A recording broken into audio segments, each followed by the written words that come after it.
folks, and welcome to my tutorial series on how to build an object-oriented Discord bot in Python. This bot is going to be more like a desktop application in style as opposed to a flat single command Discord bot. And you might wonder, what does that even mean? Well, whereas with your typical bot, you send a command, the bot gives you a response, you send another command, the bot gives you a response, and it's a very one-to-one ratio basis. With my bot, we're going to present the user with persistent messages, and those are going to use buttons for the user to interact with that message over and over to submit information instead of just one action at a time per command. I personally think that that's a very, very clean way of using Discord's UI elements, and it just keeps things cleaner and less confusing for the user. So let's talk about when I developed this bot and why I want to make a tutorial series out of it. During the pandemic, I spent a lot of time in the RP world in Final Fantasy XIV, and I managed a venue, which is basically an in-game business, and in this case it was a club. I developed a bot to make my life easier as a manager and automate a lot of tedious processes that came with running an in-game business. So things like character profile creation, bar buyouts, raffles and giveaways, a time clock, VIP tracking, and a configuration module unique to each server that they can configure things in, and loads more features that I never actually developed, but I would love to develop and present tutorials on. So hopefully people enjoy this one and enjoy future tutorials so I can keep developing this and really giving back to the developer community that helped me learn initially. Okay, so let's take a look at a demonstration of what we're going to be doing. So I want to look at our profile creation elements initially. Those are going to be the most robust and honestly the most polished features of the bot. So I thought that was a good place to start. So I'll just type a preview command. You can see we get a little embedded message here with some buttons that let us open up different aspects of our profile. This is my main profile. We can close with a button at the bottom. We can also open up About Me, which is a separate message for biographical information if the user has one. After all, those are usually pretty sizable. And again, it has a close message because we like to keep things neat and tidy. That was always a big problem for me as a Discord admin, was messages just piling up and no one could figure out what was going on. So this is going to hopefully be a nice fix for that. Let's also take a look at one of the commands where we actually input information into the bot. So one of the sections of our profile is called Details. As you can see, again, we've got an embedded message and it's going to give us some buttons down here at the bottom. We're going to have a modal pop up here that lets us put in our character name. And let's see, if I change this,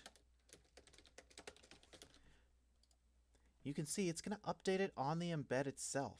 So again, if I change my accent color to all fours, it's going to update that for me. That's a terrible, terrible color, but you can see once I do it again,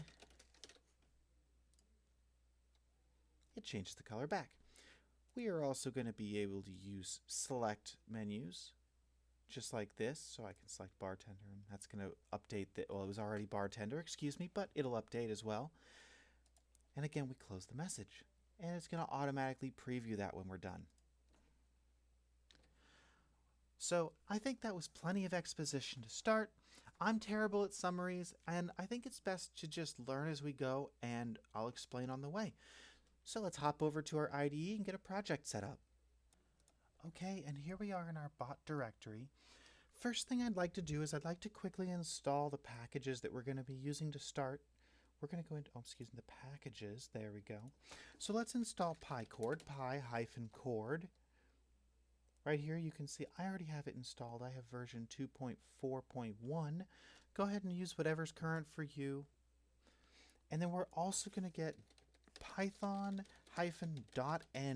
D-O-T-E-N-V. Again, you can see I have it installed already right here. Version 1.0, not super difficult. Once you have those two installed, let's go ahead and minimize that and then we can start coding. Let's start by creating a main.py file at the top level of our project directory. It's going to be blank for now, And I'm going to go ahead and start by importing a couple of classes that we need. So most people would say import Discord, and then they would do things like bot equals discord.bot. And if I could spell it right, that would be good. Excuse me, discord.bot, like that. But I don't like to do it as generally. I prefer to be a little more specific with my imports. So what I like to do is from Discord, I like to import bot, and we're also going to import intents as well. We're going to need those. The second import I'd like to do is from .env, that other package we installed. Let's import load.env, okay? And then the last thing, I'm going to import the OS module as well. We're going to need that at the very, very end. I'm going to drop a vertical line of hashtags in here now. You may be aware that this is the comment sign for Python. I like to use this as a horizontal rule in my script, just to give it a little bit more separation between sections, between functions, and just various bits of code that I want to keep together. This just helps my eyes compartmentalize a little bit more. It's entirely optional. It doesn't impact the functionality at all, so feel free to do it. Feel free to call me an insane person in the comments, whatever works. So the next thing I want to do is I want to instantiate our bot. And we're just going to do that by making a simple variable called bot equals bot. Remember, we imported the class directly. And there's going to be three things I want to pass to this. I'm going to pass a description. And this is just going to be frogbot is best. Okay, this is the description of your bot. Please feel free to put whatever you like. And next up, we're going to do intents. These are the permissions that we're requesting from Discord in order for our bot to be able to be in a server. There's not too much you need to know about these for this tutorial. Just know that we're not going to need any of the privileged intents, so we can just pass the class method intents.default create a basic set that's going to give our bot the functionality it needs. Lastly, I want to pass a parameter called debug guilds. Okay, this is going to be a list. And what I want to include in this list is the ID numbers of all of our guilds that we want to connect to for debugging. What does this mean? So basically what happens is when you start up your bot tries to register commands globally with Discord.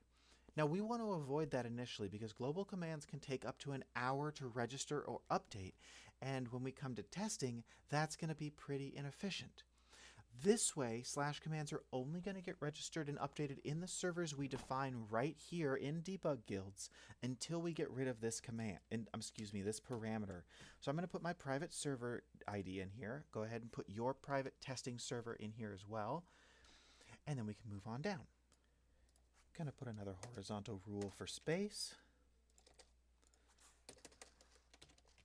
And I'm going to go ahead and use the load.env call here that we imported right up here. So it's just going to be a basic function call, no parameters, no arguments, no nothing.